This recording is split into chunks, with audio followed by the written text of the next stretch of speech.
Control oil, control country. Pernyataan yang sangat dalam dari seorang Henry Kissinger karena diartikan penantang hegemoni Amerika bagi yang tidak taat pada perintah mereka tersebut. Negara Suriah, Libya, Irak, Afghanistan, semua luluh lantak bukan atas nama demokrasi, tetapi atas nama hegemoni kendali minyak. Lalu ada pernyataan satu lagi sehubungan dengan Kentucky dan Okinawa. Control gold, you control the world. Gold untuk underlying percetakan uang adalah sebuah keharusan. Namun dunia saat ini dikendalikan oleh dolar tanpa underlying emas sebagai jaminan. Sejak Agustus 1971, Amerika melepas diri dari emas, lalu banyak kejadian seperti subprime mortgage di tahun 2008 membayangi dolar, bahwa tanpa underlying currency dolar ringkih. Peristiwa 2008 krisis keuangan karena permainan yang tidak berbasis jaminan tersebut, Amerika rugi 19 triliun dolar atau sama dengan biaya 5 perang besar yang Amerika biayai dalam 40 tahun terakhir. Tapi untungnya dia bisa printing money. Akhirnya 19 triliun dolar tadi di print lagi maninya. Biaya Amerika sebagai negara pendominasi itu besar sekali. Biaya perang dan biaya kerugian bermain keuangan tanpa dasar underlying juga merugikan. Dan ini akan diubah dengan strategi oleh Kentucky. Jadi, apakah mungkin akan masuk ke emas lagi? Kita lanjut. Yang jelas, mereka saat ini suka-suka printing money-nya. Kita lompat sebentar tentang world domination. Sebagaimana kita ketahui ada 5 cara untuk mendominasi dunia. Dan sebagian besar masih didominasi dikendalikan oleh Amerika. 3 sudah kita buka, yaitu currency domination, trade domination, military domination. Sisanya kita tidak terangkan yang 2 lagi, hanya buat mereka yang butuh. Saya yakin gak banyak kok orang yang butuh beginian. Ini ilmu apaan sih, abal-abal gitu ya. Baik, dari currency domination dan military domination, Amerika yang menang. Tapi trade domination, Tiongkok yang menang. Kita lanjut. Dari 3 hal tersebut, Cina mengambil 1, sekali lagi, yaitu trade domination. Yang 2 lagi, ini peluang bagi Indonesia. Sekali lagi, tapi bagi yang ngerti ngelola negara, wes tak simpen wae lah. Orang banyak yang gak peduli untuk Indonesia menjadi berpeluang besar mendominasi yang 2 tadi. Indonesia malah lebih jatuh cinta sama Cina atau sama Amerika. Wes biarin.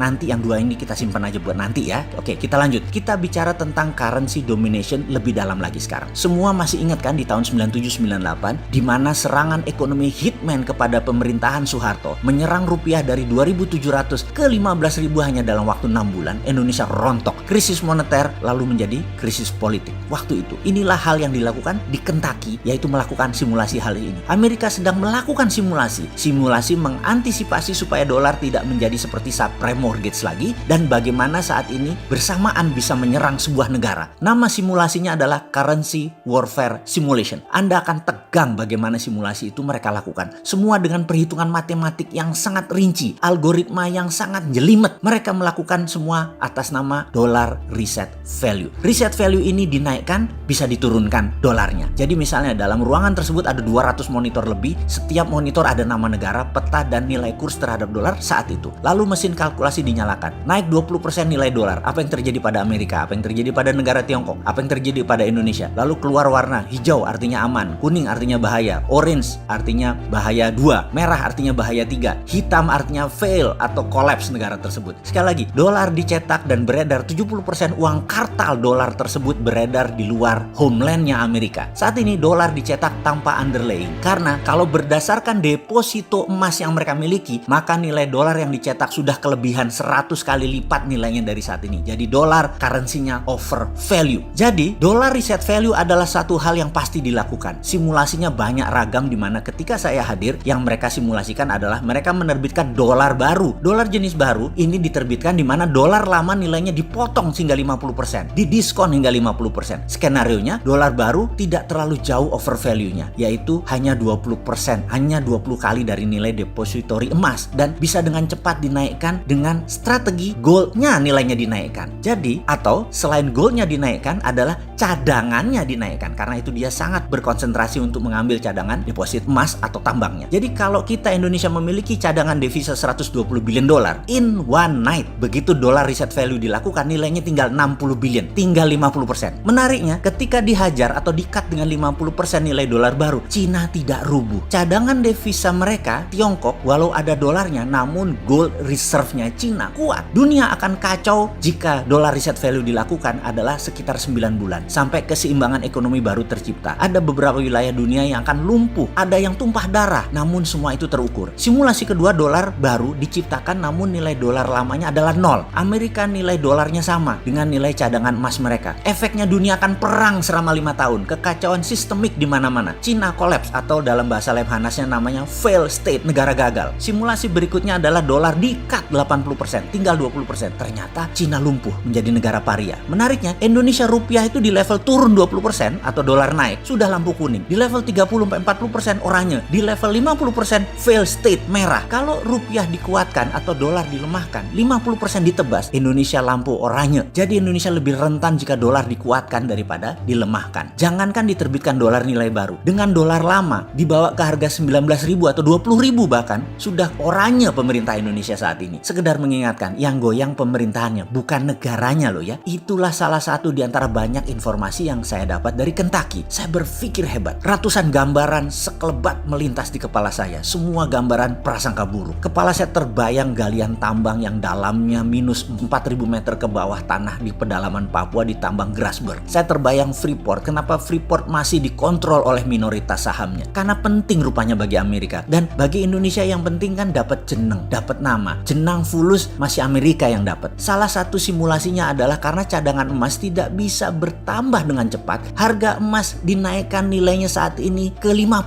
kali atau maksimum 20 kali dari nilai sekarang agar underlying jaminan gold depository menjadi batas aman. Ini semua kita tahu bahwa dolar sudah lepas ikatannya dengan emas. Dolar kalau mau cetak ya cetak aja. Tapi Amerika tahu dolar tidak punya pondasi. Amerika saat ini mendapatkan tantangan dalam currency domination. Karena itu mereka mulai berpikir emas lagi. Itulah Tiongkok, negara komunis. Di sisi lain, Tiongkok negara komunis yang ingin menjadi negara superpower dengan menantang Amerika. Tiongkok punya strategi. Tiongkok akan melakukan terhadap Amerika yang namanya strategi Cold War. Serangan terhadap dolar dengan transaksi di banyak negara bilateral menerima yuan Cina. Penguasa Amerika dalam petrol dan dolar yang disebut juga petrodolar diancam oleh Tiongkok. Trump terjepit waktunya. Pentagon belum di tangan Trump. Covid masih merajalela di Amerika. Mungkin cara terbaik pertama bukan dolar reset value, tapi naikkan cadangan emas Amerika. US Bullion Depository di Kentucky dan Okinawa harus naik. Sebentar. Okinawa Bullion Depository itu bukannya materialnya koper konsentrat Freeport ya? Cadangan Grasberg yang 20 tahun ke depan masih 3.000 ton itu emasnya. Kenapa kita nggak minta bagi hasil emasnya ya? Kok malah koper tembaganya ya? Konsentrat lagi. Ya,